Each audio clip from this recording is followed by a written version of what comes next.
Salutations, welcome.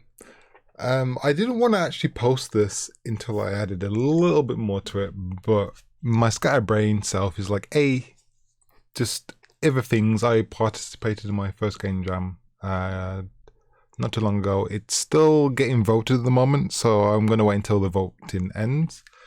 But this is this new version of this. This is still loud for me.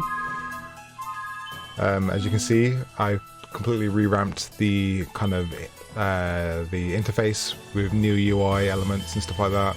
So it's a lot more familiar, or a lot more closer to like a traditional kind of like menu stuff. If you're going to new game as well, this has been updated as well. So the design of all of this and the book kind of stuff is kind of based upon Spyro 2 with its kind of menu stuff, which I'm surprised that when Insomniac Games were making the Spyro games, they didn't continue this with Spyro 3. They did a little bit with the Atlas, but me personally, I think they kind of they nailed it with Spyro 2, but they didn't continue it on. Like when it came to the third game, it got a lot more kind of cleaner and just very kind of basic, which is really weird when they had this really cool book aesthetic going on. And I adore it, and I'm surprised that they just didn't stick with this. They did again a little bit with the Atlas, but I love the whole kind of guidebook theme that they had with Spyro 2, and I said to myself, I'm gonna have this in. And obviously you can see that like Alora's like animated now, and I added my own art and animated it. So I made the art in Affinity Designer, or at least no, I did the sketches first in Procreate, then I cleaned it up in Affinity Designer, and I animated it in Moho Pro. So to all the free softwares just to get this kind of result, and I think it was worth it. I decided I wanted to go with her original kind of design as like I did when it came to the sketching process.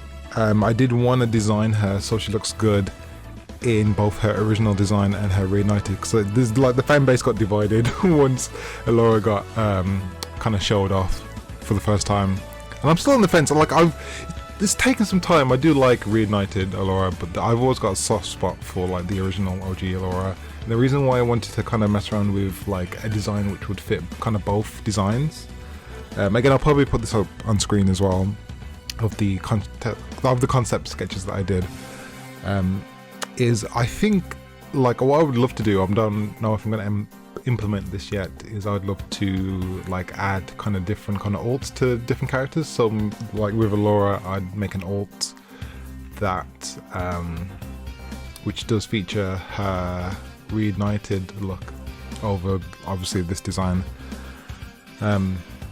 And again, I didn't sketch this at all, but in my brain I did want to make a unique design for Alora, but then I just thought to myself, it's just, again, this is just designed to be a prototype at the moment, and again, my main focus was to just build like a UI UX thing. The story hasn't changed, by the way, it's still the same story, and I did want to wait until I added more story to publish this, but again, I've just been a little bit all over the place.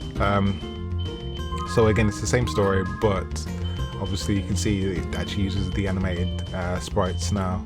I do need to change the buttons as well. I do want to clean this up as well and make it a lot, just not even just you know, because I'm looking at this doesn't stretch very well, so I need to just change this, and when you hover over it, it changes to a completely different button, and that's again stuff I'll have to add as well in the future.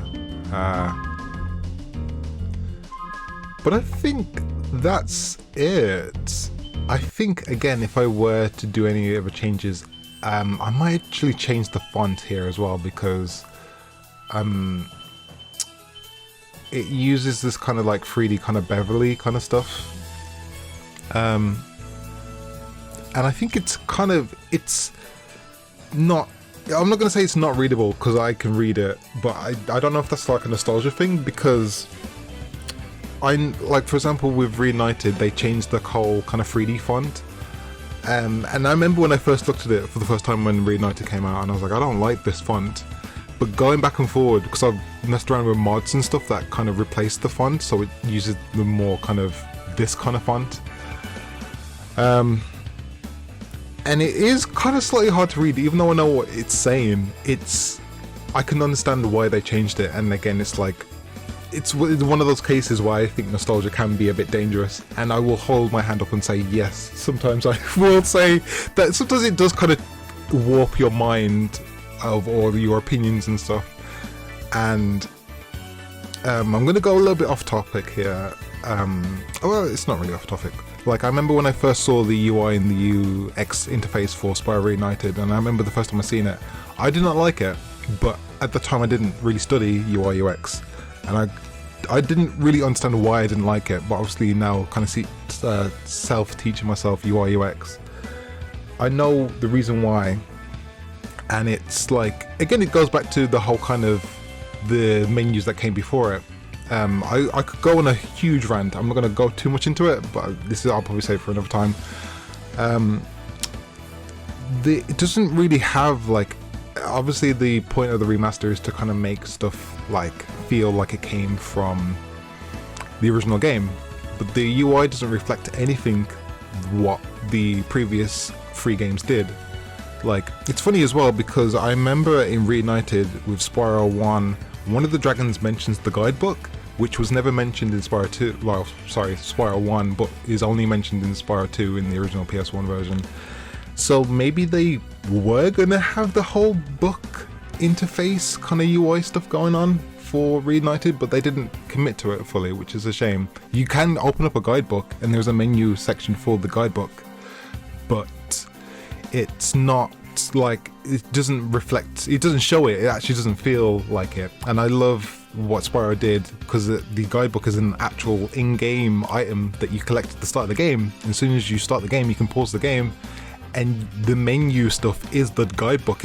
As a kid, I loved that, and it's so bizarre that even in like Spyro 3, they did touch upon it a little bit, but they didn't go full beans with it. And like, it's such a missed opportunity that, like, whoever the UI UX designer for Reignited was, it's a shame that they didn't go full beans with the book aesthetic. So yeah, it is what it is, but I'm gonna stop now before I rant even more.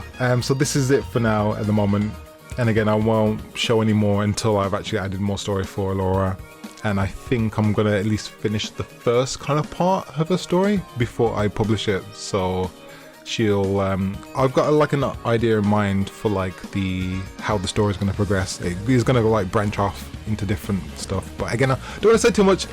This video's went on for a little bit like long enough, so thank you for watching, and I will catch you guys in the next one. All right.